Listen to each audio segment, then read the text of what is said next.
проведем дозор в Минске и побываем на городском этапе республиканского проекта «100 идей для Беларуси». Пойдем со мной!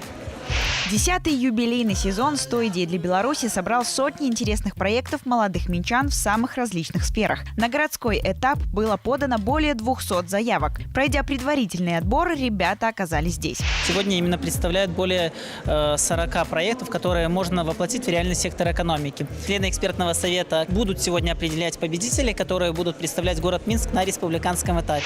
Очень актуальна проблема о своевременном оказании первой медицинской помощи. И именно в этом поможет проект «Браслет заботы» от авторов из Белорусского государственного медицинского колледжа. Это помощь людям, которые имеют хронические заболевания и находятся в группе риска. Например, на улице прохожему стало плохо, и любой человек может просканировать QR-код на браслете у какого-то пациента, который находится в зоне риска, и он узнает краткую информацию о пациенте. Так будет ему очень легко сообщить, вызвать просто скорую. И тут вся информация о пациенте. Так будет легко, быстро, во-первых, оказать медицинскую помощь самому пациенту. Ну что ж, давайте двигаться дальше. Проект заключается в том, как людям, которые на дачах летом, повысить урожайность и экологическую чистоту овощей. Ребята разработали уникальную биотехнологию, над которой работали 2 года. Использование нашего метода помогло нам повысить урожайность на более чем 30%, уменьшить количество нитратов более чем в 2 раза. И также мы рассчитывали экономическую эффективность нашего опыта. И на 100 квадратных метров полевого участка мы сможем сэкономить около 350 белорусских рублей. Слушайте, вы какие-то юные гении. Моя бабушка просто обрадуется после этой новости. Успехов вам давайте. Супер. Нереально, еще и с экономической там всем этой вот этого вот.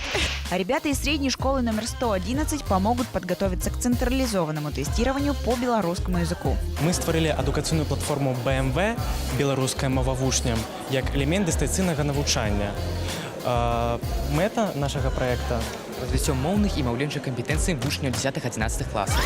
Наш проект, он создан для того, чтобы очищать загрязнения, созданные такой вот популярной в наши дни игрушкой, как слайм.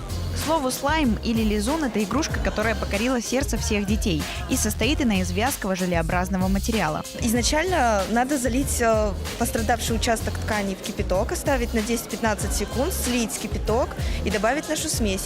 Короче, вы боретесь со слаймами на этой планете, да? Да. Антислайм.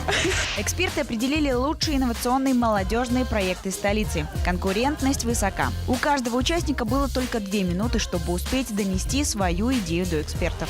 А в утреннем дозоре на 360 с вами была я, Настя Рудская.